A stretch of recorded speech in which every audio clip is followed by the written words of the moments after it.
بسم الله الرحمن الرحيم ألف لام ميم.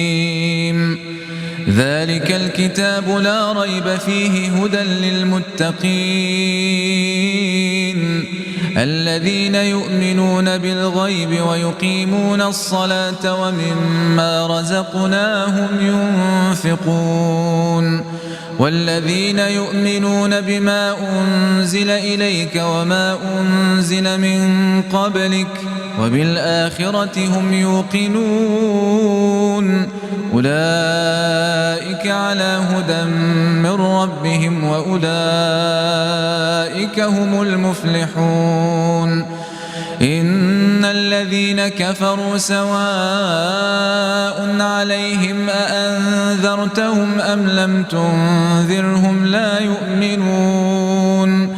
ختم الله على قلوبهم وعلى سمعهم وعلى أبصارهم غشاوة ولهم عذاب عظيم.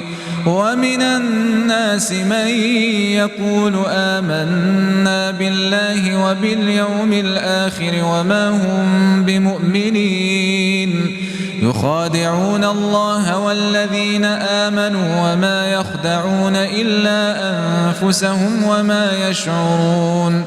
في قلوبهم مرض فزادهم الله مرضا ولهم عذاب أليم بما كانوا يكذبون. وإذا قيل لهم لا تفسدوا في الأرض قالوا إنما نحن مصلحون ألا إنهم هم المفسدون ولكن لا يشعرون.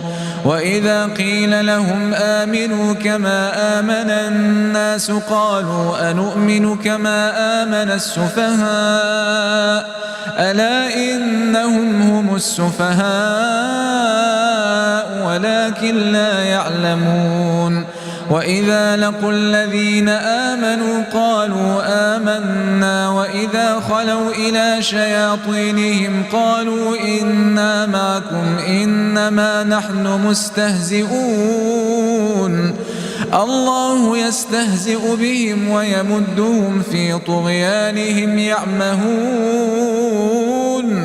أولئك الذين اشتروا الضلالة بالهدى فما ربحت تجارتهم وما كانوا مهتدين.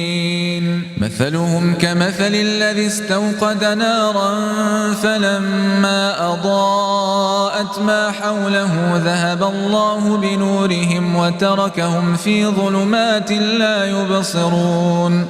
صم بكم عمي فهم لا يرجعون.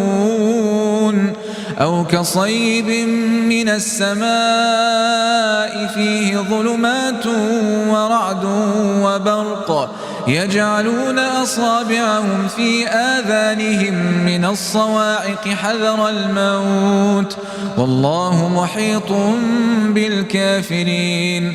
يكاد البرق يخطف أبصارهم كلما أضاء لهم مشوا فيه وإذا أظلم عليهم قاموا ولو شاء الله لذهب بسمعهم وأبصارهم إن الله على كل شيء قدير.